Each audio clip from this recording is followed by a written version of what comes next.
시청자 여러분 안녕하십니까. 돈 이루는 이슈, 돈 버는 정보와 함께하는 경제 인사이트 정철진입니다.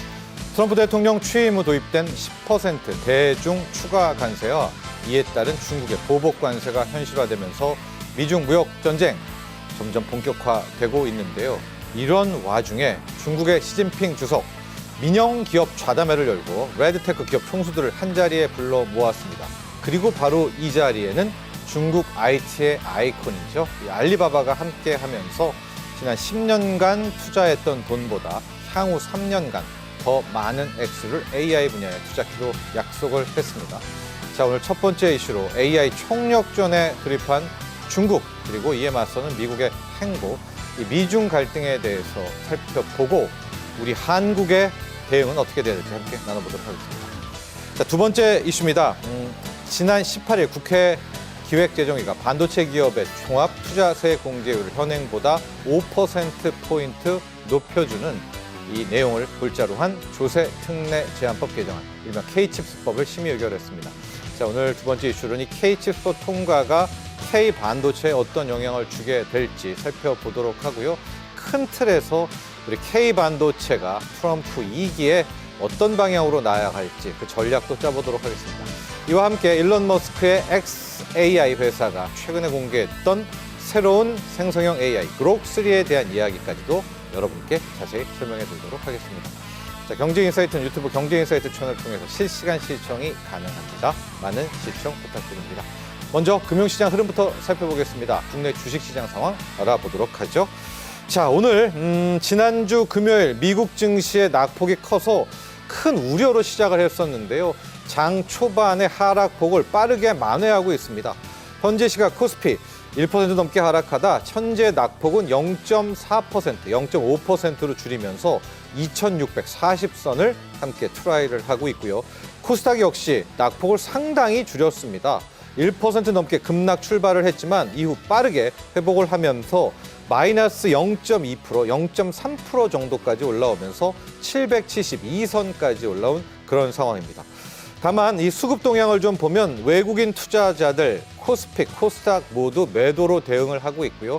기관 투자자도 마찬가지입니다. 이 물량을 개인들이 소화해내면서 크게 보면 오늘은 개인 투자자들이 시장을 지키고 있다. 이렇게 보시면 될 것 같습니다. 오늘 특히 눈여겨봐야 될 부분은 외환 시장입니다. 지난주 금요일 미국이 경기 침체, 경기 부진 우려가 커짐에 따라서 금리는 급락하고 달러 약세가 심화됐거든요.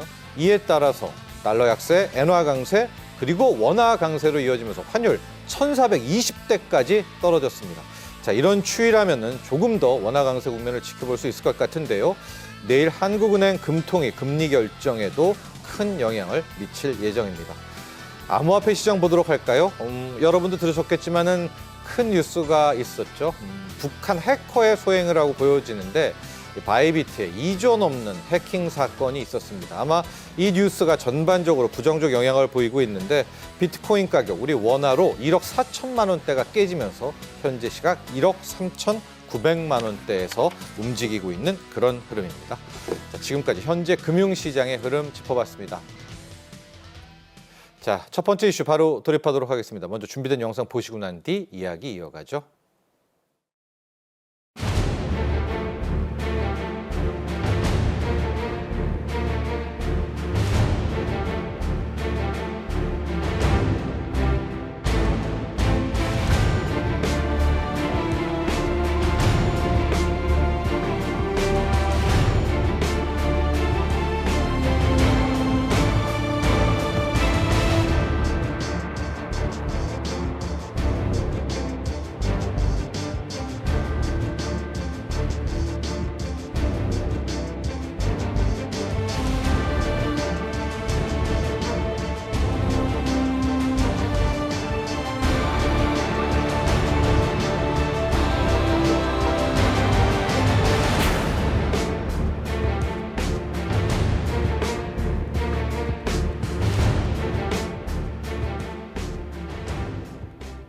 트럼프 대통령이 전 세계를 상대로 관세 전쟁을 확전시키는 가운데 중국의 반경도 만만치가 않습니다. 특히 중국 AI 총력전을 펼치면서요. 미국 빅테크 기업의 대미 항전 선포했는데요. 점점 격화되는 미중 갈등과 트럼프의 관세 폭탄 속에서 우리는 어떻게 살아남아야 될까요? 이인철 참 좋은 경제연구소장 함께합니다. 안녕하십니까? 네. 미국은 빅테크라고 하지만은 중국은 이제 레드테크라는 용어를 쓰는데 앞서 영상 잠깐 보셨지만은요, 시진핑 주석의 표정이 이렇게 온화한 적이 있었을까 할 정도로 느닷없이 좌담회를 열었습니다, 여러분. 그래서 시진핑 주석이 레드테크의 수장들과 화기애애한 담소를 나눴거든요. 이 내용부터 시작해 보도록 할까요? 이게 뭔 일입니까? 그렇습니다. 아마 이제 미국의 빅테크 기업과 대조되는 네. 의미입니다. 중국의 5성기 빨간 색깔을 의미하는데 레드테크. 중국의 글로벌 IT 기업들의 수장을 한 자리에 네. 모았습니다. 2월 17일이었는데요. 일단 이 자리에는 아시다시피 뭐 미국의 이제 중국의 어떤 이 보복 조치라고 하면 화웨이 그리고 알리바바 네. 그리고 최근 뜨고 있는 랑원평 네. 이 딥시크의 수장 이외에도 뭐 샤오미, 비아디, CATL과 같은 우리가 이제 이 이름만 들어도 알만한 주요 이제 중국의 IT 기업 대표들이 참석을 했습니다. 신사업 수장들 다 모였네요. 맞습니다. 그러다 보니까 그동안 한동안 이제 실종설이 나돌았던 마윈까지도 재등장하면서 눈길을 끌었는데 자 그러면 중국의 레드 기업 총수들 불러놓고 도대체 뭐 했느냐? 네. 바로 이제 결사항전, 미국과의 압박에 대응할 결사항전의 의지를 내비쳤다라는 겁니다. 최근 미국은 이제 4가지 관세 폭탄을 퍼뜨리고 있습니다. 국가별, 그리고 이제 이 품목별, 보편적 관세, 상호 관세. 네. 이 가운데 시행된 것은 사실 중국에 대한 중국산 제품에 대한 10%의 관세입니다. 추가 관세죠. 그렇습니다. 추가 관세를 부과한 가운데 자 그러면 이에 이 트럼프 대통령의 이런 이제 이 관세 정책에 대응하기 위해서 과연 관주도에 이제 중국이 내놓을 게 뭐가 있느냐를 목해보면 지금 잘 나가고 있는 민간 기업들이 있다는 겁니다. 그래서 시 주석도 2018년 이후 처음으로 민간 기업 대표들 한 자리에 모인 자리였는데요. 이 자리에서 이제 시 주석은 뭘 강조했느냐? 민간 기업들한테 보국을 강조했습니다. 법을 준수하고 경영을 잘하고 먼저 부해줘라. 그리고 이제 공동부유를 촉진하기 위해서 새로운 기여를 더 많이 해달라라는 얘기인데요. 자, 아마 이는 이제 1985년 덩시아오퐁이 선불은 먼저 능력 있는 사람부터 부자가 되고 이후에 이제 낙오된 사람들 도우라라는 선불론을 일부 이제 인정한 셈인데요. 근데 이제 시진핑 하면 공동부유가 이제 캐치프레이즈였는데 물론 뭐 이제 이 공동부유 다 같이 잘 사자라는 이제 시진핑의 어떤 주석이 내세운 이제 부의 분배도 중요하지만 먼저 민간 기업들이 앞서서 이제 부유를 축적하고 난 다음에 전반적으로 중국 경제 성장을 도모하라라는 의미이기 때문에 중국 기업들의 기술력 그리고 이제 민간 역량을 다 모아서 미국 빅테크 기업들에 대응하는 무기로 활용하겠다라는 어떤 전략을 내비치고 있는 상황입니다. 쇼잉 효과도 있는 것 같아요. 여기 참석한 기업들 보면은 뭐 딥시크도 얘기했지만 그 전에 알리바바 있었고요, CATL, BID. 뭐 이제는 누가 무시 못할 그럴 기업들을 싹 저기에 몰아 앉힌 거 아닙니까, 자리에? 그리고 혼자 이제 앞에서 웃으면서 이제 좌담회를 가졌는데 미국한테 한번 지켜보라 이런 의미도 있죠. 우리도 이 정도다 이런 뭐 어떤 신경전도 있는 것 같아요. 맞습니다. 하웨이를 그렇게 때렸는데도 하웨이는 여전히 건재합니다. 자 그러다 보니 갑자기 이제 시진핑 주석이처럼 중국의 대표 이 기술 기업들을 소집한 속내가 도대체 뭐냐? 앞서 제가 이제 대미 항전을 이제 얘기했는데 민영 기업 자담회는 이제 트럼프 대통령이 관세 부과 이후에 나온 자리였고 특히나 다음 달이면 중국의 양해가 예정이 돼 있습니다. 사실상 이제 올해 중국의 경제 성장률 목표를 관련한 정책이 발표되기 직전에 이런 모임을 가졌다라는 건데요. 그러다 보니 트럼프 대통령이 어떤 강경한 대외적인 어떤 정책을 직접적으로 의식한 게 아니냐라는 거고 중국이 좀 보여줄 건 보여주자. 자국의 기술력, 첨단 기술력과 민간 부분의 혁신 역량을 무기로 삼아서 미국의 경쟁에서 우위를 점하겠다는 이제 전략적 메시지를 전달한 것으로 보이는데요. 트럼프 대통령은 사실은 이제 테슬라의 CEO인 일론 머스크를 정부 효율부 수장으로 내세우면서 친기업 행보를 보이고 있습니다. 그러면서 법인세 인하를 이미 예고한 상황이죠. 이러다 보니 시진핑도 트럼프식 친테크 정책에 이제 맞대응하는 성격으로 정책 전환을 꾀하고 있다라는 얘기인데 그러면서 이제 이런 임무를 주고 있는 겁니다. 민영 기업들이 중국식 현대화에 좀 추진하면서 더 많이 기여를 해라. 민간 경제가 빨리 어려움을 극복할 수 있도록 더 빨리 박차를 가하자라는 얘기인데요. 따라서 이번 좌담회는 이제 내수 부진과 부동산 침체와 같은 경제적인 난국 속에서도 미중 기술 패권 전쟁 경쟁과 더불어서 관세 정쟁 같은 이런 외부 압박에 대응하면서 첨단 산업을 미래 성장 동력으로 육성하기 위한 중국 정부의 강력한 의지를 보여주고 있습니다. 자, 그렇지만 또 중국은 공산 국가잖아요. 공산당이 일단 지배를 하고 있고 여기에 참가한 우리 CEO들 그냥 오지는 않았을 것 같거든요. 뭔가 선물을 또 저런 자리에 가면 갖고 왔을 거 아니겠습니까? 어떤 약속들을 좀 했나요, 우리 기업 CEO들은? 맞습니다. 가장 주목을 받았던 알리바바의 이제 이 마윈 CEO의 경우에는 네. 시진핑 정부의 미운 털이 단단히 네. 박힌 상황이었습니다. 그렇죠. 한때 이제 이 중국의 금융감독 체제를 전당포시 영업을 하고 있다라고 비판을 하면서 눈밖에 났는데요. 이후에 뭐 반독점법 위반으로 거의 뭐 4조 원에 가까운 이제 이 과징금을 부과받았고 그리고 알리페이 상장도 무산된 바가 네. 있습니다. 그래서 일부에서는 실종됐다, 아니면 해외를 떠돌고 있다, 네. 설만 난무했는데 마윈이 이제 민간대 빅테크 기업으로서 이제 직접 시진핑과 악수하는 장면, 그리고 이제 공산당 검정복 복장을 입고 나타났는데 여러 가지 의미를 내포하고 있습니다. 이런 기대에 부응해서 바로 마윈은 투자 정책을 발표합니다. 얼마입니까? 앞으로 3년 동안 네. AI와 같은 첨단 기술 분야에 무려 220조 원의 이상 네. 대규모 투자를 단행하겠다라는 건데요. 예. 이 규모가 지금 미국의 빅테크 기업들, 메타와 이제 아마존, 구글, 마이크로소프트와 같은 미국 주요 빅테크 기업의 이런 AI 투자 규모가 거의 맞먹는 수준이고요. 네. 이런 통 큰 투자의 배경은 크게 두 가지가 있습니다. 마인 뭐 개인 자신뿐만이 아니라 중국 IT 테크 업계 전반에 대한 신뢰 회복, 그리고 이제 제도학의 신뢰로 해석이 되고 있고 정부와 민간의 협력을 통해서 미래 성장 동력을 마련하겠다라는 의지가 반영이 돼 있고 대외적으로는 마윈의 대규모 투자 계획은 미국과 중국 간 기술 경쟁에 대한 대응과 정부의 어떤 새로운 경제 정책에 좀 부응해서 발맞춰서 중국의 첨단 기술 분야를 좀 글로벌 선제적 우위를 확보하겠다는 전략으로 해석이 됩니다. 자, 마윈의 330조 투자도 있었지만요, 여러분 이 4차 산업 같은 경우에 신사업은 중국의 실력 대단하다 이런 평가가 많이 있습니다. 중국이 어마어마한 돈을 지금 AI 첨단 산업에 쏟아붓고 있죠. 맞습니다. 중국의 빅테크 기업들이 지금 사활을 걸고 있는 그 분야가 바로 AI 분야인데요. 알리바바 이외에도 텐센트, 바이트댄스와 같은 시진핑 주석의 어떤 총동원 이후에 내놓은 투자 규모를 보게 되면 향후 6년 동안 무려 2천조 원에 달하는 투자 계획을 잇따라 발표하고 있습니다. 지난 10년 동안 사실은 중국은 AI 산업을 국가 전략 산업으로 육성하겠다라는 큰 그림을 그려왔죠.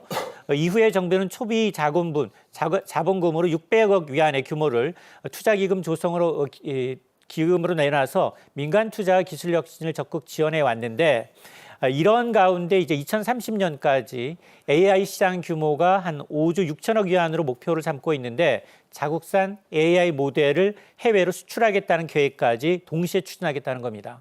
이런 움직임은 단순히 이제 국내 시장의 경쟁력을 높이는 차원에 그치지 않고 중국이 자국산 AI 모델을 바탕으로 해서 인도라든가 러시아와 같은 동남아 등 해외 시장에서 적극적으로 진출해서 글로벌 이제 기술 패권 전쟁의 어떤 주도권을 확보하려는 이제 전략과 맞닿아 있는데요. 자, 이러다 보니까 미국과 중국 간 쩐의 전쟁이 이제 본격화되는 게 아니냐. 기술 자립과 함께 이제 혁신을 통한 AI 선도국으로 도약하기 위한 쩐의 전쟁이 본격화될 것이다라는 분석이 나오고 있습니다. 그렇습니다.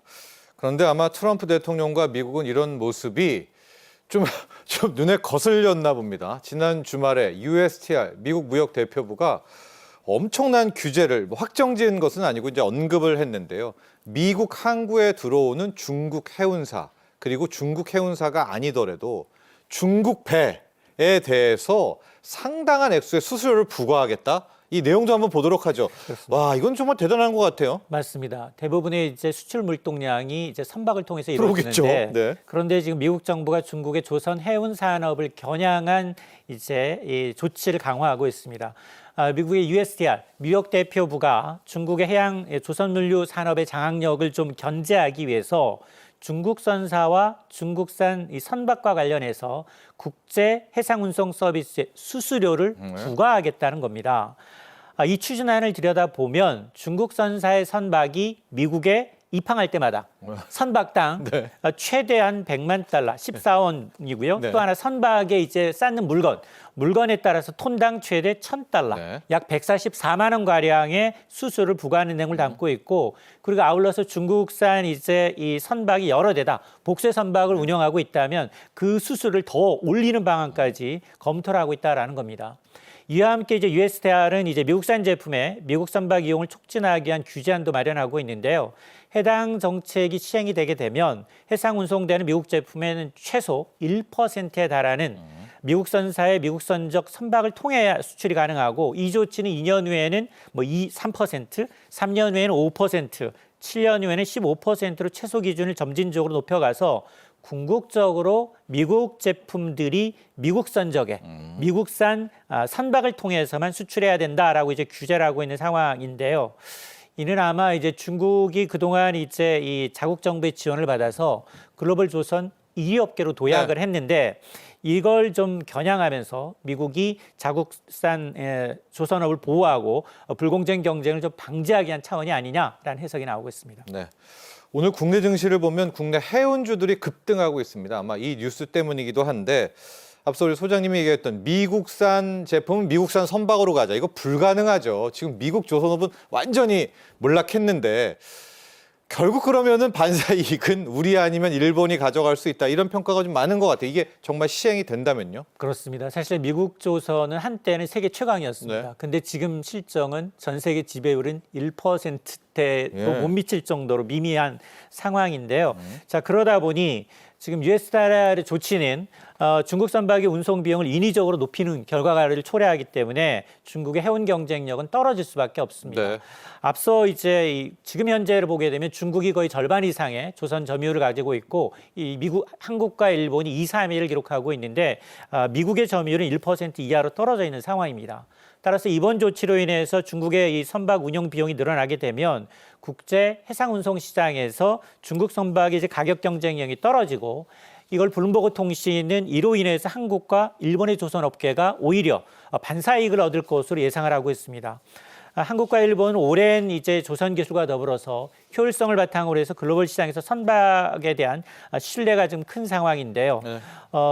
물론 일부에서는 이제 운송 비용 증가라는 게 소비자 가격에 결국 반영되기 때문에 결국 미국인들한테 부담이 돌아가지 않겠느냐. 그동안 이제 조선 해운 산업 강화를 위해서 보호를 하기 위해서 미국이 대중국 조치에 대해서 여러 가지 조치를 내놨음에도 불구하고 미국의 조선업 역량이 좀 크게 향상되진 않았다라는 점을 감안하게 되면 이번 정책의 효과가 어느 정도일지에 대해서는 여러 가지 의견이 나오곤 있습니다만, 그럼에도 불구하고 궁극적으로 이제 트럼프 대통령은 이번 조치를 강행하지 않겠느냐라는 관측이 나오고 있습니다. 그러면서 또 하나가 이제 미국에 투자할 때는 절차가 없다. 패스트트랙을 걸겠다. 이렇게 또 이야기를 했습니다. 그러니까 미국에서 다른 곳에 투자할 때는 어렵게 하고요. 미국으로 들어오는 투자는 그냥 받겠다라는, 이거 속내가 너무 뻔히 들여다 보이는데요. 맞습니다. 트럼프 대통령이 사실은 이제 모든 관세 정책, 관세를 발표하면서 유예 기간을 둡니다. 네. 협상 카드를 이용을 하고 있는데 마찬가지입니다. 미국에 투자하기 위해서 미국 우선주의 투자 정책 각서에 서명을 했는데, 이 내용을 좀 들여다보면 핵심은 동맹국이 미국 내 투자할 경우에 여러 가지 외국인 투자 심의위원회를 비롯해서 여러 가지 안보 심사를 받는데, 이 심사 절차를 간소화해서 투자 장벽을 낮추겠다, 없애겠다라는 겁니다. 그래서 궁극적으로 미국을 전 세계 투자 자금의 최대 종착지로 만들겠다라는 큰 그림입니다. 그러다 보니 첨단 산업 분야뿐 아니라 동맹국의 투자를 촉진하기 위해서 여러 가지 이제 이 빠른 패스트트랙 제도를 도입하겠다라는 건데요. 사실 미국 트럼프 행정부의 이제 관세 정책을 통과하는 건 이제 상무부입니다. 미 상무부의 이제 하워드 러트닉 이 상무장관은 한국 기업가들과도 만나서 똑같은 얘기를 했습니다. 적어도 이제 대미 투자 최소 10억 달러 이상 투자하게 되면 우리 돈으로 약 14조 원 이상을 투자할 경우에는 심사 절차 간소화하는 패스트트랙을 적용해 주겠다라고 이제 언급한 것으로 알려지고 있는데요. 반면에 여기에서 제외되는 국가들도 있습니다. 중국을 포함해서 중국, 쿠바, 이란, 북한, 베네수엘라, 러시아와 같이 6국에 대한 투자의 경우에는 투자 제한 규정과 더불어서 미국 증시에 상장된 적대국 기업의 지배 구조까지 검토하겠다라면서 이제 이 동맹국 동맹국의 투자는 굉장히 우호적으로 완화하되 그러나 적대국의 투자는 엄격히 통제하겠다는 미국 우선주의 투자 정책을 명확하게 하고 있습니다. 그리고 또 하나가 볼 내용인데요. 뉴욕타임즈 기사였습니다. Wide Ranging Deal, 이 광범위한 합의에 대한 이야기가 되는데 이게 뭐냐? 사사건건 미국과 중국이 붙으니까 트럼프 대통령은 이리 관제하는 어떤 하나의 기준을 딱 좁고 큰 협상을 좀 하고 싶어 한다. 저는 이게 위안화 절상을 이야기하나 뭐 여러 가지 생각을 드는데 이게 좀 타당성이 있는 기사 같아요. 매번 어떻게 이렇게 싸우겠습니까? 미국과 중국 어떤 하나의 큰 합의를 할 가능성은 없을까요? 그렇습니다. 뉴욕타임즈의 분석이 잇따롭습니다. 말씀하신 것처럼 트럼프 대통령은 이제 시진핑 국가주석과 일기에 맞붙었고요. 결과는 사실은 뭐 서로가 상처를 안 받았습니다. 그렇죠. 그러다 보니 이 무역 관계를 넘어서 더 넓은 범위에 어떤 합의를 이끌어내는 게 아니냐. 무역뿐 아니라 안보 문제도 있을 수 있고요. 핵무기 관련 이슈까지 여러 가지 광범위한 협의를 얻고자 하고 있고 이런 거래를 원한다라는 겁니다. 미국은 중국과의 관계에서 이 기존의 무역 적자 해결하는 것을 넘어서 이런 안보와 경제적 이익을 도모하겠다라는 취지로 이어지는데 이러다 보니 단기 무역 재조정에 그치지 않고 광범위한 전략적 협상을 이어질 수밖에 없다는 겁니다. 근데 사실은 트럼프는 사실은 탑다운 방식으로 먼저 이제 그렇죠. 관세를 세게 붙고 해결하는 방식이었다면 오히려 미국이 이 중국의 불공정 무역과 기술 탈취와 같은 안보 위협으로부터 다양한 문제를 한꺼번에 해결하면서도 미국을 세계 투자의 종착역, 기술 패권의 어떤 중심지로 만들겠다라는 의지가 반영될 수 있기 때문에 앞으로 이제 고위급 협상을 거쳐서 과연 미국과 중국 정상회담을 직접 대면을 통해서 여러 가지 이슈를 한꺼번에 다루는 포괄적 협상 단계로 전환될 가능성이 점쳐지고 있다는 겁니다. 자, 한번 지켜보시죠. 어떻게 매번 이건 저건 뭐 통행세 뭐 이렇게 하겠습니까? 그래서 크고 광범위한 합의와 협의를 구상하고 있다. 그 구체적인 이야기 나온 대로 저희가 함께 소개를 해드리도록 하고요. 구글세 이야기도 한번 해보도록 하겠습니다. 트럼프 대통령 자신들의 기업, 뭐 메타라든가 구글이라든가 여기에 세금 매기면은 가만히 있지 않겠다. 뭐 아직 시행도 안 하지 않았습니까? 구글세? 맞습니다. 벌써부터 이럽니까? 맞습니다. 사실 글로벌 빅테크 기업들의 플랫폼 기업하면 열의 여덟 아홉은 대부분 미국 기업입니다. 네, 기업이죠. 자, 그러다 보니 지금 트럼프 대통령이 미국의 빅테크 기업들을 규제하는 외국 정부에 대해서는 보복 관세를 적용하겠다라고 예고를 했습니다. 디지털세와 같은 이 같은 조치는 사실 우리나라도 예외는 아닙니다. 맞아. 우리 정부도 지금 국회가 추진하고 있는 이 플랫폼법 등이 이제 이 발목을 잡을 수 있다라는 전망까지 제기가 되고 있는데요. 네. 트럼프 대통령 각서에서 문제 삼은 내용을 좀 들여다보면 국경 간 데이터의 이전을 제한하는 방안, 그리고 콘텐츠 제작비를 요구하거나 망사용료를 부과하거나 이런 경우에는 이게 한국에도 규제가 있다라고 판단할 소지가 있다는 겁니다. 자, 그러다 보니 실제로 이제 트럼프 대통령이 지시를 지도적으로 이행하게 될 USTR 미 무역대표부 현지 기업들의 경우에도 이 같은 규제가 모두 무역 장벽에 해당한다라면서 줄곧 반대하는 입장을 나타내어 나왔는데요. 따라서 우리 정부가 앞으로 이제 미국과의 원활한 소통을 위해서는 오해를 좀 줄이면서도 이 자국 기업의 과도한 부담이 되지 않도록 규제를 좀 점검할 필요는 있어 보입니다. 근데 우리가 뭐 아주 상식적으로 생각해도 넷플릭스 같은 경우가 우리가 깔아놓은 망에서 지금 돈 벌어가고 있잖아요. 망 사용료 내야 되는 거 아닙니까? 맞습니다. 무임승차 해야 되고요. 그리고 갖가지 이제 플랫폼 기업들이 이제 인앱 결제를 요구하고 있는 것도 유럽에서는 구글도 그렇고요. 지금 이 과징금을 막고 있는 상황이기 때문에 글로벌 표준으로 간다면 문제가 없겠지만 그렇지 않고 우리가 먼저 독단적으로 진행한다면 타겟이 될 가능성이 있습니다. 아, 그럼 우리의 플랫폼법도 좀 유럽이랑 눈치 보면서 궤를 같이 하자. 예, 그래서 함께 단체 행동을 해야 된다. 그런 이야기까지도 해주셨고요. 저희 이제 투트랙으로 미국 담당자, 트럼프 대통령 담당자 만났다는 이야기 해주셨죠. 예, 차관 보도 갔고요. 또 민 쪽에서는 최태원 회장이 경제사절단을 이끌고 갔습니다. 결국 아마 이달 말 2월, 3월쯤이 되면 장관급 우리 인덕근 장관과 만나게 될 것 같은데 앞서 만남에서 어떤 이야기들이 좀 이어갔고 앞으로 우리가 어떤 대비를 좀 해야 될지도 함께 정리를 해주시죠. 그렇습니다. 다소 늦었지만 이제 지난주부터 이제 관차원에서는 산자부 차관보가 갔죠. 그리고 이제 민간 기업에서는 최태원 대한상공회소 이제 회장이 직접 가서 이 백악관 고위 관계자 의회 주요 인사들을 만났습니다. 그러면서 이제 우리의 입장을 전했는데요. 어쨌든 우리가 한미 FTA를 체결했기 때문에 관세 철폐를 강조하면서 한국을 관세 대상에서 좀 제외해 줄 것을 요청을 했고요. 또 이달 말 말씀하셨던 것처럼 장관급 회담입니다. 이미 어느 정도 차관고에서 실무 협의를 한 만큼 우리가 더 큰 협력과 해결책을 모색할 수 있는 그런 시간이 될 것으로 보이는데 향후 이제 우리 피해를 최소화하기 위해서는 지속적인 소통과 또 협력을 강조할 것으로 보이고 사실 우리가 대미 무역 흑자가 크게 역대 최대 규모로 벌어진 걸 감안하게 되면 give and take 이걸 어떻게 좀 줄일 것인가에 대한 네. 이제 방식도 이제 얘기가 될 것으로 보이는데 큰 그림에서 보면 일단 트럼프의 에너지 정책에 호응하면서 무역 수지 개선에도 효과가 있는 어쨌든 미국산 에너지 수입은 네. 더 늘리는 게 필요하고요. 그리고 이외에도 지금 미국이 먼저 손을 내민 분야들이 분명히 있습니다. 조선도 있고요, 원전도 있고요, 방산 분야의 협력책을 뿐만 아니라 반도체는 사실 보조금과 관세 폭탄 두 가지를 얹게 됐지만 네. 그러나 딥시크가 이제 출현하면서 우리가 반사카드도 있거든요. 그러다 보니까 대중국 견제를 위한 반도체 공급망 이 구축을 위해서는 공동으로 R&D하자라는 식의 여러 가지 이제 이 해법을 제시하면서 가장 중요한 건 사실은 자동차 반도체거든요. 네. 자동차, 현대차, 기아차 이미 현지 생산하고 있고 능력이 있는데도 불구하고 미국이 원하는 건 지금 수준의 2배 이상 더 늘려라라는 압박이기 때문에 아마 현대기아차도 현지 생산 비중을 거의 70%까지 끌어올리는 분야까지 고려를 하고 있는 것으로 보이는데 답은 나와 있습니다. 일본처럼 포장을 잘하자. 네. 2030년까지 1조 달러 투자한다 그랬거든요. 그러다 보니까 이런 모범답안에 맞게끔 트럼프의 눈높이에 맞춤형으로 이제 맞춤형 카드를 제시하고 우리가 얻을 건 얻어내는 실리적인 협상을 좀 이끌어내야겠습니다. 알겠습니다. 자, 도움 말씀 주신 이은철 참 좋은 경제연구소 소장 여기서 보내드리죠. 오늘 감사합니다. 자, 이제 두 번째 이야기입니다. 칩스법을 비롯해 우리 반도체 산업 이야기하죠. 준비된 영상 보시고 난 뒤 이야기 계속 이어가겠습니다.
네, AI 산업에 대한 전 세계 패권 경쟁이 거세지고요. 트럼프 대통령의 반도체 품목의 관세까지 자, 우리의 핵심 주력 산업이자 자동차와 함께 2대 수출 품목이기도 한 우리 K반도체 걱정이 커지고 있습니다. 이런 중요한 시기에 국회에서 이 K칩스법이 8부 능선을 넘었다고 합니다.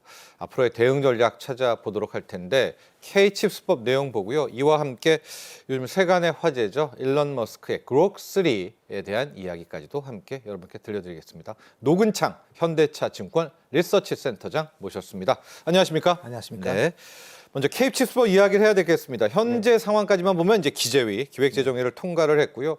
아마 일반 국민분들이 아는 것은 세금 많이 깎아준다고 반도체 투자하면 이 정도로 알고 있는데요. 이 법안 내용부터 좀 한번 깊이 들어가 볼까요? 예, 뭐 기존에 이제 반도체 설비 투자에 대해서 보통 대기업 같은 경우에 삼성, 하이닉스 같은 경우에는 한 15% 정도 설비 투자에 대해서 이제 세액 공제를 했다면 이제 20%로 좀 높이고요. 5% 포인트인데 그 5%밖에 안 되냐 그렇게 물어볼 수도 있지만 네. 삼성전자 같은 경우에는 이제 2024년에 46조 투자를 했고요. 그리고 하이닉스 같은 경우에는 이제 작년까지는 투자를 많지 않았는데 올해는 한 20조 투자하거든요. 네. 그럼 하이닉스 같은 경우는 1조 정도 어쨌든 뭐 세금이 페이백? 감면되는 뭐, 세액 공제 그리고 받네요. 삼성전자 같은 경우에는 이제 실제로 이제 46조에 5%만 하더라도 이게 거의 2.3조거든요. 예. 그래서 뭐 적지 않은 효과가 있고 또 우리 중소기업 같은 경우에는 기존 20%에서 30%를 높이기 때문에 우리 중소기업들도 사실 소부장 기업들 많은데 네. 투자 많이 하고 있거든요. 있거든요. 10%포인트 올려준 거잖아요. 예, 네. 그래서 나름 의미가 있습니다. 네. 그리고 이제 R&D 시설에 대해서도 이번에 또 어쨌든 그 세액 공제 기간을 좀 2031년까지 7년 연장을 했고요.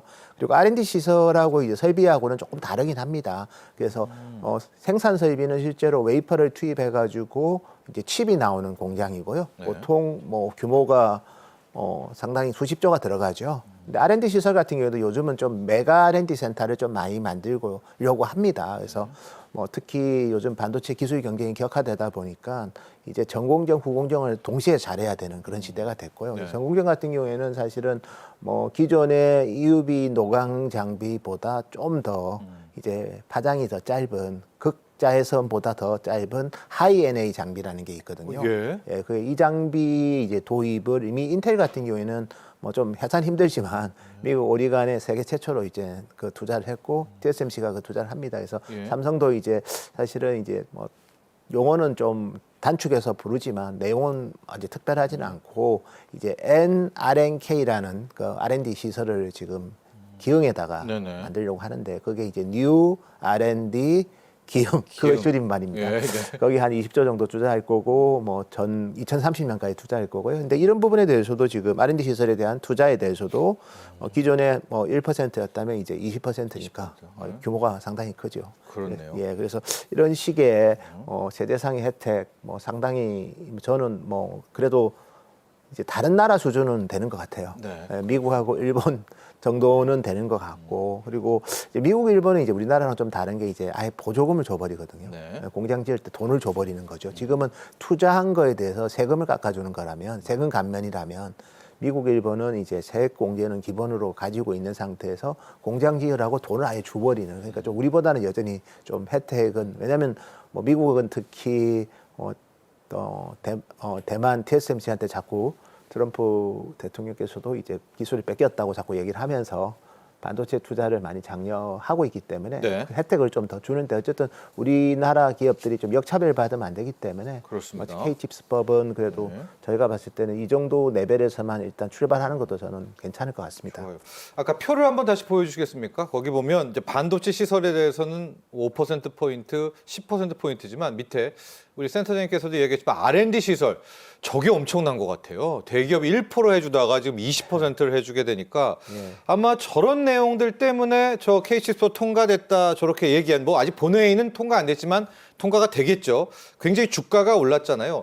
역시 센터장님 보시기에도 상당히 국내 반도체 및 소부장에게는 상당한 효과다 이렇게 보시는 거죠? 네, 어차피 세액 공개라는 게 결국 이제 가처분 캐시가 느는 거지 않습니까? 예. 그만큼 이제 실질적으로 이제 투자 집행이나 R&D를 더 강화하는 데는 도움이 될 거고 뭐 그런 식의 어떻게 보면 동료가 사실은 지금 또 워낙 뭐 요즘 중국 기업들도 많이 좀 도전하고 있지 엄청나게 않습니까? 돈 쏟아붓죠. 예, 그리고 미국의 특히 AI 반도체 뭐 그런 설계 기술은 우리 기업들이 참 여전히 많이 부러워하는 상황인데 이런 뭐 설비 투자든 R&D에 대해서 정부 차원에서 국가 차원에서 좀 지원을 한다면 지금보다는 더 좋은 성과가 나오지 않을까 저희도 그렇게 예상하고 있습니다. 자, 그런데 저희가 이렇게 확실히 K칩스법이 통과됐다 이야기를 또 못하는 게 우리는 이제 다른 국가와 다른 켠에서 지금 갑론을박이 있습니다. 바로 주 52시간 근로제를 적용하냐 말아야 되냐 이 내용이 지금 또 하나의 지금 이거 가지고 발목을 잡고 있는데 우리 센터님 보시기에는 어떻습니까? 이게 대세일까요? 지금 우리 반도체 분야에서? 그래서 K칩스법이 있고 반도체 특별법이 예, 있거든요. 예. K칩스법은 주로 설비 투자, 그쪽이고, R&D 예. 뭐 투자에 대한 이제 세액상의 혜택이라면 반도체 특별법은 이제 좀 여러 가지로 유연성을 네. 좀 더 부여하자. 그래서 주 52시간에 대해서 R&D에 대해 인력에 대해서는 좀 유연성을 부여하자는 건데 사실 미국 기업이랑 그리고 뭐 중국이야 더 그러겠지만 네. 뭐 그런 부분에서 좀 유연한데 우리나라만 이제 이런 거를 좀 제한해서 혁신에 좀 어려움이 있다는 그런 지적사항이 있는데 근데 반대 의견도 좀 많이 있긴 합니다. 네. 실제로 현업에 있는 분들은 특히 개발자들은 또 실제로 필요하다? 실제로 이제 초과 근무한 시간이 생각보다 안 많았다. 근데 좀 저는 개인적으로 좀 안타까운 것 같아요. 네. 왜냐하면 이게 기술이 사실 뭐 특히 뭐 대만의 TSMC도 초과 근무를 많이 하고 네. 그에 따라서 좀 뭐 벌금도 낸다고 그러더라고요. 네네. 근데 결국 이제 우리 반도체 기술은 이제 국가에서 또 상당히 중요한 산업이기 때문에 좀 자발적으로 하는 그런 문화도 저는 필요하고 또 일부는 또 우리 개발자들의 또 절대 투입 시간보다 네. 창의적인 아이디어가 더 중요할 수도 있거든요. 네. 그래서 그런 부분들에 대해서는 좀 잘 서로 소통해서 좋은 방향으로 좀 해결되는 게 좋을 것 같습니다. 그렇습니다. 예. 칩스법과 이 반도체 특별법을 함께 통과를 시켜야 될 것 같은데 방금 선생님께서 얘기했지만 이 반도체 특별법에는 이 주 52시간을 이걸 어떻게 적용해야 되냐 말아야 되냐가 좀 마지막까지 좀 있는 것 같아요. 그러나 좀 좋은 결과로 예. 예. 그래서 사실은 있죠. 이게 네. 반도체 업종만 왜 적용하냐. 다른 산업에는 뭐 바이오든 예를 들어서 네. R&D 하는 쪽이 많잖아요. 그래서 형평성 이슈를 제기하는 분도 계시고. 근데 저는 어쨌든 뭐 되게 국회에서? 어려운 네. 내용이라서 제가 여기에 대해서 좀 알겠습니다. 구체적으로 말씀드리기는 좀 한계는 있을 것 같습니다. 네. 국회에서 부디 좀 시간이 없다는 거, 골든타임에 우리가 놓쳤다라는 거 하나는 좀 알고 여기에 대해서 좀 판단을 내려주셨으면 하는 그런 바람 가져보고요. 이제부터 왜 우리가 골든타임을 놓쳤나 이야기해 보겠습니다. 중국이 딥시크를 내놨고 그 이후에 딥시크 같은 것들을 여러 개를 내놓을 수 있는 그런 수준이 됐다라고 하는데 지금 우리는 제대로 된 거대 언어 모델 하나 지금 없죠. 생성형 AI에도. 뭐 네이버하고 이제 카카오에서 하려고 합니다. 준비하는데. 예, 네. 근데 여전히 이제 좀 뭐 글로벌하게 파괴력을 발휘하기에는 좀 여전히 한계가 좀 많은 상황이고요. 예. LLM이라는 뭐 새로운 거를 할 수도 있지만 결국은 이제 워낙 이제 미국의 빅테크 자체도 워낙 또 제미나이든 챗GPT든 아니면 라마든 뭐 되게 다 각각의 이제 네, 경쟁력을 있죠. 가지고 네. 특히 라마 같은 경우는 오픈 소스니까 이제 개발자들이 한테 모든 걸 다 공개를 하는 거고 그래서 최근에 테슬라까지 그락 3를 공개를 했는데 그락 같은 경우에도 이제 시간이 지나면 아마 오픈 소스가 공개할 것 같아요. 그러면 많은 참여자들이 개발자들이 붙어가지고 거기서부터 또 상승장이 일어날 수 있거든요. 네. 딥시크도 뭐 그런 오픈 소스라는 게 어떻게 보면 제일 좀 우린 뭐 워낙 기술이 좋으니까 굳이 숨길 거 없다는 거거든요. 네네. 그래서 그런 면에서 보면 한국 기업들의 LLM 개발 속도는 좀 많이 더딘 편인 것 같습니다. 근데 예. 지금 이제 D-2 뭐 언론에서 그렇게 많이 이야기를 하더라고요. AI에 우리 한국 AI 산업의 남은 시간은 2년 될까 말까 한다. 이거 놓치면 아예 영원히 토끼와 거북이 역설처럼 못 쫓아간다. 되게 급박한 상황 아닙니까? 지금 우리나라 AI? 뭐 저는 이제 AI 반도체에 있어서 한국 기업들은 주로 이제 뭐 어떻게 보면 하드웨어 엔비디아에 HBM 네, 네. 넣고 그다음에 일부 추론칩 만드는 우리 국내 로컬 기업들도 좀 있긴 하죠. 근데 AI, LLM은 제가 봐도 사실 네이버, 카카오가 상당히 좋은 뭐 한국에서는 되게 좋고 또 범아시아로 사실은 뭐 카카오톡 쓰는 분들도 저도 많이 네, 라인도 예, 있고요. 네. 고객이랑 많이 좀 접촉을 하는데 이게 이제 미국이랑 유럽까지 가기엔 좀 한계가 있는 거거든요. 똑같이 거기서 만든 LLM이 뭐 미국, 유럽 다른 서구권에서도 네. 좀 활성화되는 한계는 있지만 그래도 어쨌든 근데 한국처럼 네이버 그다음에 카카오가 이렇게 각각의 플랫폼을 또 장악하는 네. 어떻게 보면 외국의 큰 기업에서 구글 아니면 뭐 우리 뭐 메타, 뭐 예, 뭐 마이크로소프트, 다양하게 네, 많은데 네. 나름 한국은 그래도 좀 상당히 로컬라이제이션은 한 국가 중에 하나입니다. 네. 일본만 하더라도 사실 라인을 뭐 하여튼 소프트뱅크가 네네. 하려고 하는 이유도 그런 대표적인 그런 메신저가 없거든요. 예. 그러면 우리는 그냥 하드웨어로 가야 될까요? 그냥 아예? 근데 칩으로만 갈까요? 우리는 AI 쪽? 뭐 저는 좀 생태계를 풍성하게 해서 또 우리나라 또 R&D 능력 좋은 분들도 많고 또 새로운 뭐 하여튼 브렉드루를 이룬 분들도 많기 때문에 네. 저는 그래도 골고루 가야죠. 한쪽만 갈수 가는 있다? 거는 네. 사실 뭐 하루에만 가라고 얘기하는 거는 좀 무책임한 것 같습니다. 아니 그 왜냐면 지금 네. 이제 뭐 오픈 AI에 챗 GPT 나왔을 때부터 좀 떨렸는데 그 뒤로 중국도 우리가 더 잘한다. 딥시크 나왔잖아요. 그리고 테슬라 일론 머스크가 그록3 또 내려오면서 우리가 더 잘한다. 그럼 또 이따 누가 더 잘한다 하는데 우리는 지금 아예 출발도 못해서 일단 그록3부터 좀 가면서 우리 한국과 계속 좀 비교를 한번 해보도록 하겠습니다. 예, 뭐 그록3 같은 경우에는 어쨌든 일론 머스크가 사실 테슬라는 원래 AI에 있어서는 상당히 강한 회사고요. 예를 들어서 뭐 자율주행 차에 들어가는 FSD 칩 아니면 도저 컴퓨터라고 해서 전체 데이터 센터에서 FSD를 컨트롤하는 네. 그런 쪽도 있고 그다음에 테슬라가 사실은 또 어쨌든 그 우주를 하잖아요. 트위터를 또 인수를 하면서 AIX라고 또 하면서 그래서 실질적으로는 기본적으로 AI 뭐 그런 소프트웨어 능력은 상당히 뛰어나는 오히려 자율주행 소프트웨어는 세계 최고 수준이죠. 그래서 그리고 지금 데이터 센터 관련해서도 여기가 지금 10만 대 GPU를 이미 확보를 했고 그리고 추가적으로 10만 대를 애드하는데 시간이 상당히 단축시킬 정도로 인테그레이션 능력이 되게 좋은 회사입니다. 네. 여기서 그리고 트위터의 장점인 SNS를 이제 어떻게 보면 그락3에 접목시키면서 우리 일반적으로 뭐 훈련이 그냥 더 되겠어요. 네. 훨씬 더 한마디로 데이터 세트가 많으면 훨씬 더 어떻게 보면 LLM이 파괴력이 세지고요.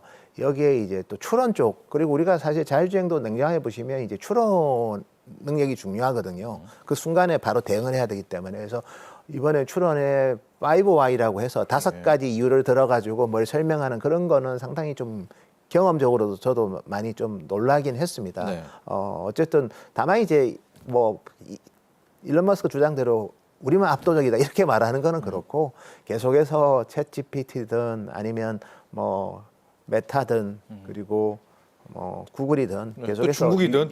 유사한 모델들이 계속 나오고 있기 때문에 그냥 일시적인 벤치마크 테스트는 그락3가 더 좋아 보일 수는 있지만 또 자세히 보면 또 바로바로 그리고 뒤에 오는 애들은 빨리빨리 이제 그 경쟁자들이 한 거를 빨리빨리 이제 보고 배우고 네. 또 빨리 추격을 하기 때문에 선구자로서의 또 챗GPT의 또 지배력을 우리가 간과해서는 안 될 것 같습니다. 지금 챗 GPT 4.5는 뭐 하고 있습니까? 그 뒤로 뭐가 안 나오고 있는데 아마 어디서 샘 올트만도 또 훈련시키고 막 하고 있겠죠? 예, 그다음 당연히. 하고 곧 나오겠죠? 예, 맞습니다. 예. 예, 그래서 계속해서 이제 뭐 경량화 모델이든 아니면 새로운 또 LLM을 더 어떻게 보면 강화시킨 모델이든 그런 게 계속 나오고 그리고 이번에 또 보시면 딥시크에서 우리가 경험했던 거지만 좀 뭐 그런 어떻게 보면 그 네. 도트 오브 체인이라고 해서 그러니까 그렇죠. 체인 오브 도트라고 예, 해서 딱 분류시켜가지고 또 강학습시켜가지고 좀 효율적으로 하는 그런 것들에 대해서 이제 눈을 뜨기 시작했거든요. 그리고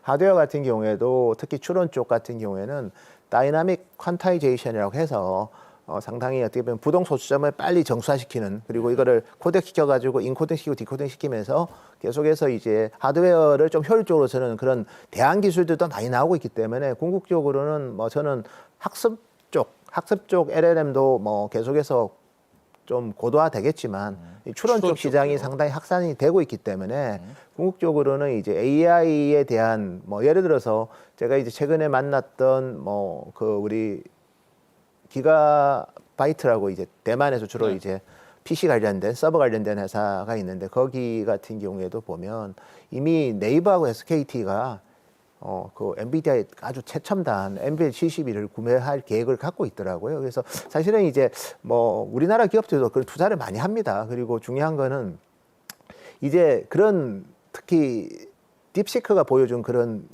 사례가 있기 때문에 AI 인프라에 대한 투자에 대한 버들은 과거보다는 좀 융통성이 생겼기 때문에 상당히 많은 추론 그런 플랫폼을 구축하는 기업들이 많아지면서 어떻게 보면 뭐 AGI가 되든 아니면 AI 에이전트가 되든 우리 삶에 AI가 좀 더 빨리 들어오는 계기는 될 것 같습니다. 우리 정부가 나서가지고 우리 한국형 정말 최고의 AI, 우리도 생성형 AI 하겠다 지금 뛰어들었잖아요. 가능하죠? 예, 뭐 그냥 로컬 위주로는 뭐 충분히 가능하고요. 이미 또 카카오 네이버도 그런 자체 LLM을 이제 뭐 공개도 하고 준비도 하고 있기 때문에 뭐 다만 이게 이제 확산이 되느냐, 글로벌하게 이게 우리 K 반도체든 아니면 미국 대학생이 우리 거 쓰느냐 이런 거죠. K 컨텐츠든 K 푸드처럼 이렇게 이제 확산이 되느냐는 또 별개의 문제이기 때문에 결국 우리가 이제 어쨌든 ROE가 중요하지 않습니까? 투자해가지고 그 이상의 결과가 나와야지 그게 이제 선순환 구조로 가는데 그런 면에서는 조금 더 극복해야 될 요소들은 많은 것 같습니다. 좋습니다. 여기까지 좀 정리를 하고요. 이번에 좀 정책적으로 가보도록 하겠습니다. 트럼프 대통령이 자동차, 반도체 관세 이야기를 했잖아요. 반도체 25%를 부과한다. 이걸 놓고 이걸 뭘 어떻게 하겠다는 건가? 왜냐하면 우리에게 부과하면 오히려 미국이 힘들 텐데, 미국의 AI 칩이 힘들 텐데 이런 의견 주시는 분이 많거든요. 우리 센터님께서는 이거의 진정한 의도는 뭐라고 보십니까? 일단 미국에서 만들어라 이거죠. 근데 미국에서 반도체만 만든다고요. 끝이 나는 게 아닙니다. 이게 미국에서 우리가 반도체를 이제 웨이퍼를 넣어서 그거를 만들면 그거를 바로 이제 뭐 서버에 바로 붙여 쓸 수가 없습니다. 그 웨이퍼는 반드시 다시 미국 밖으로 나와야 돼요. 그렇죠. 그래서 패키징을 예, 해야 예, 됩니다. 예. 패키징을 하면 가격이 더 비싸지겠죠. 대만으로 가야죠. 네, 예. 웨이퍼보다 훨씬 더 비싸지겠죠. 그럼 그 패키징된 반도체에 또 관세를 부과하면 훨씬 더 비싸지는 거죠. 그러면 이게 완전히 해결되려면 두 가지가 있어야 되는데요. 하나가 패키징 회사도 미국에 있어야 되고요. 그렇죠. 예, 두 번째는 세트 회사까지 미국에 있어야지 해결이 됩니다. 네. 서버든 뭐 PC든 스마트폰이든. 근데 PC 스마트폰은 뭐 미국 수요만 하더라도 스마트폰이 1년에 1억 대가 넘는데 미국 수요가 그 1억 대를 미국에서 만들 수는 없습니다. 인건비랑 도저히 그 조립 산업은 아시아에서 만들어야지 그건 불가능하고요. 그래서 그런 스마트폰에 들어가는 뭐 제품은 그냥 반도체가 아니라 스마트폰 안에 반도체가 들어가니까 스마트폰이 관세를 맞겠죠. 네. 그러면 자연스럽게 이제 소비자들이 잘 안 인플레가 오겠죠. 네. 잘 안 살 거니까 결국 그러면 공급 강이 와서 반도체 가격 인하를 요구하겠죠. 스마트폰 회사들이. 그래서 예. 뭐 우리한테는 좋을 건 전혀 없고요. 반면에 이제 서버 같은 경우에는 연간 수요가 한 1,400만 대 되는데 그 중에서 AI 서버, 요즘 제일 뜨거운 AI 서버는 200만 대밖에 안 됩니다. 올해. 200만 대 정도는 미국에 이미 공장이 있습니다. 대만 기업들이. 그래서 아마존, 마이크로소프트, 구글 같은 기업들의 서버를 만드는 대만의 팍스콘, 퀀타, 위스트론이 다 미국에 공장이 있거든요. 그래서 서버 공장은 있고 이제 웨이퍼 공장은 있는 거죠, 지금. 그래서 오사트 패키징 공장만 좀 미국에 많아지면 되는데 그런 부분은 이제 앞으로 TSMC도 이제 오사트 공장을 미국에 짓지 않을까 향후에는 그렇게 보고 있습니다. 저희가 시간 관계에서 한 가지 질문 더 하고 결론으로 가보도록 할 텐데요. 인텔을 쪼개가지고 이 파운드리 쪽 그 TSMC 들어와라. 예. 이 의도는 우리가 어떻게 읽어봐야 되겠습니까? 대만으로 가지 말고 TSMC 들어오라는 거 아닙니까? 뭐 두 가지 의도인 것 같습니다. 네. 인텔 좀 도와줘. 예, 우리 라는 거 하나가. 인텔 우리 네. 미국 기업이니까 너가 우리 기술 뺏어갔으니까 도와줘. 네. 막말로 좀 그런 정말 하나 트럼프는 있고. 그렇게 생각하는 것 같고요. 두 번째는 저희가 봤을 때는 그러면 못 도와줄 것 같으면 너라도 빨리 와서 더 와라. 지어. 네. 예, 더 지어라. 왜냐하면 TSMC가 애리조나의 공장을 1기, 2기, 3기를 지금 짓고 있습니다. 예. 그리고 총 이제 640억 불이고요. 그 중에 이제 66억 불을 보조금으로 받았는데요. 좀 더 빨리 지어라. 너가 인수하기 싫으면 미국에라도 공장을 더 많이 헤비하게 짓고 그리고 나중에 인텔 공장 중에서 좀 한마디로 가동이 잘 안 되는 네. 즉 수주가 없어서 가동이 안 되는 공장이 있으면 TSMC가 인수해라. 사실 그런 것도 약간은 좀 네. 암시하는 것 같아요. 그래서 어떻게든 미국에 있거나 아니면 미국 기업을 미국에서 도와라. 그 의도로 저희는 파운드까지 해석하고 와라. 예. 이렇게까지 생각을 해보도록 하겠고요. 자, 이런 와중에 우리 정부 마지막 결론입니다. 어떻게 지금 다 정부가 도와주잖아요. 우리도 K 반도체 도와줘야지 마땅한 거 아닙니까? 예, 저는 그렇게 봅니다. 예. 저도 이제 뭐 많은 기업들을 방문하고 특히 해외 기업들 방문해 보면 일본 기업들 방문했을 때 제가 제일 좀 놀랬던 거는 거기도 정부가 도와주죠. 반도체 소부장 아예 공장을 지어줍니다. 정부에서. 세액 공제가 끝이 아니고요. 공장 지으려고 보조금까지 줘버립니다. 예. 이제 뭐 우리나라는 사실 또 삼성 하이닉스가 또 돈 많은 기업이라서 뭐 그것까지 제가 기대하는 거는 좀 한계는 있지만 어쨌든 보조금과 세액 공제를 동시에 하는 국가들이 많이 있다. 대표적으로 미국, 일본. 그런 면에서 보면 우리가 지금 최근에 K-칩스법 때문에 뭐 그래도 의미 있는 개선이긴 하지만 어쨌든 우리가 경쟁하는 국가들은 더욱더 파워풀하게 도와주고 있는 거는 네. 분명한 것 같습니다. 네, 알겠습니다. 자, 지금까지 노근창 현대차증권 리서치 센터장과 함께했습니다. 오늘 말씀 감사합니다. 감사합니다. 자, 여러분 경제인사이트 오늘 준비한 소식은 여기까지입니다. 전국적으로 꽃샘 추위가 아직까지는 이어지고 있는데요. 하지만 유난히 길었던 이번 추위 오늘 오후 전후를 기점으로 한풀 꺾일 것이라고 합니다. 그리고 주말로 가면 더 따뜻해진다고 하는데요. 자, 어찌됐건 이번 한 주도 계속해서 안전사고는 유의하시기 바랍니다. 오늘 여기서 인사드리고요. 수요일 오후 3시에 여러분 다시 찾아뵙겠습니다. 시청자 여러분 감사합니다.